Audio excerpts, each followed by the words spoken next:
Bonjour, bien-aimés dans le Seigneur. Que la gloire de Dieu soit sur quelqu'un et que l'Éternel des armées fasse du bien à une personne qui passe par là et qui aime véritablement le Seigneur Jésus-Christ de Nazareth. Alléluia, soyez réellement bénis.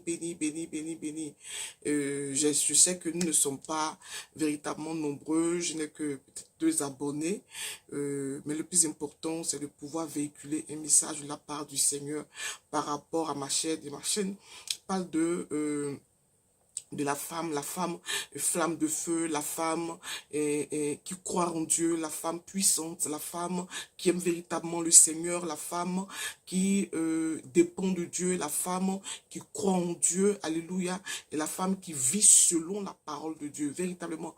Et donc, je vous invite à, celui qui passe par là, à s'abonner et à véritablement partager les choses de Dieu avec moi par rapport à la femme véritablement. Pourquoi je parle de la femme? Parce que la femme est beaucoup, je veux dire, matérialisée. La femme est beaucoup diminuée dans le milieu chrétien. Et je veux parler comme ça de la femme, du comportement de la femme, la vie de la femme dans le milieu chrétien. Alléluia. Comment elle doit se comporter, comment elle doit vivre, comment elle doit être en tant que femme dans le milieu chrétien. Quelles sont ses responsabilités? Alléluia. Parce que souvent je pose la question, est-ce que la femme doit prêcher? Est-ce que la femme doit faire ceci? La femme doit se taire dans la maison de Dieu. La femme ne doit pas enseigner et tout ça. Et la Bible nous dit véritablement le contraire. Donc aujourd'hui, j'ai quelqu'un, mon thème de ce jour, c'est le Saint-Esprit. Le Saint-Esprit. Le Saint-Esprit, c'est l'âge et qui est le Saint-Esprit, comment le Saint-Esprit fonctionne et comment le Saint-Esprit agit en nous et avec nous. Alléluia. Mais aujourd'hui, je vais prendre un sous-thème qui est la réaction du chrétien face à un problème. Face à un problème. Parce que c'est le Saint-Esprit qui intervient dans la vie du chrétien lorsque nous avons un problème, lorsque nous traversons des moments difficiles, lorsque nous vivons des situations compliquées. C'est le Saint-Esprit qui vient nous fortifier, qui vient nous tenir compagnie, qui est avec nous. Alléluia.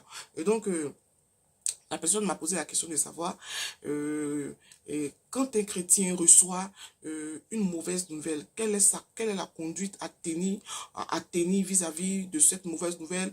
Alléluia. Et je lui ai répondu comme ça, je veux lui répondre comme ça aujourd'hui que et quand nous recevons une mauvaise nouvelle en tant que chrétienne, nous sommes appelés aussi à pleurer, à crier, à réagir comme un être humain parce que nous sommes d'abord êtres humains. Nous ne naissons pas chrétiens, nous naissons et nous devenons chrétiens par par notre choix, alléluia, et aussi par l'appel, par la grâce de Dieu, alléluia, parce que c'est Dieu qui nous appelle, c'est Dieu qui permet que nous soyons dans sa présence. C'est Dieu qui nous donne cette grâce-là de le connaître véritablement et de l'aimer. Alléluia. Et donc, en tant que chrétiens, nous pouvons véritablement pleurer, crier, se lamenter aussi, comme les païens le font. Alléluia. Mais après avoir prié, après avoir crier, pleurer, se tirer les cheveux, alléluia, et nous devons nous rappeler que le Saint-Esprit est là. Nous avons un compagnon qui est le Saint-Esprit, qui nous fortifie, qui nous enseigne, qui nous guide, qui nous donne la maîtrise de soi, qui nous donne de nous comporter de façon agréable vis-à-vis de lui. Alléluia. Nous nous rappelons du Saint-Esprit et nous nous remettons dans le cadre de la parole de Dieu qui nous donne de supporter. Alléluia. Rien n'arrive à un enfant de Dieu sans que cette nouvelle ne puisse être supportée par lui, parce que Dieu nous donne les capacités, les moyens de pouvoir supporter une telle ou telle nouvelle. Alléluia. Et donc, je veux dire à une personne que pour un chrétien qui reçoit une mauvaise nouvelle, il peut pleurer, il peut crier, il peut tout faire. Dieu a créé les larmes pour que nous puissions, pour que ça puisse couler. Il a créé la personne, il a mis en nous les émotions et les sensations et tout ça.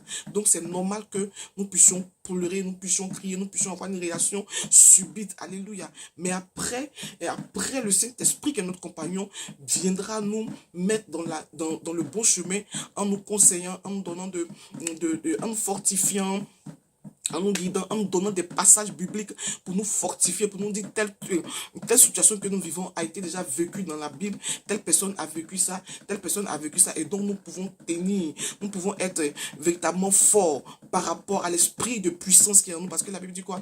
Dieu nous a donné un esprit de puissance et non un esprit de peur, un esprit de faiblesse. Nous sommes forts dans le Seigneur. Alléluia.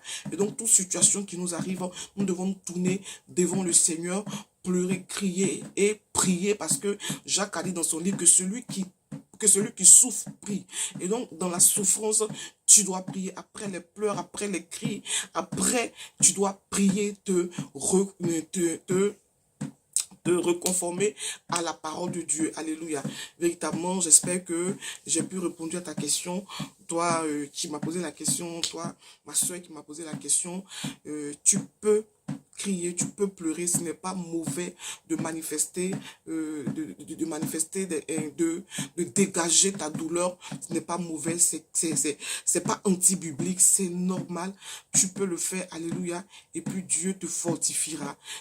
Dieu n'a pas dit que nous serons tout le temps dans la joie, il a dit, il aura des vents, mais si nous recevons des vents, et que des mauvaises nouvelles, alléluia, que nous sommes bâtis sous le roc qui est Jésus-Christ de Nazareth, nous ne serons pas ébranlés.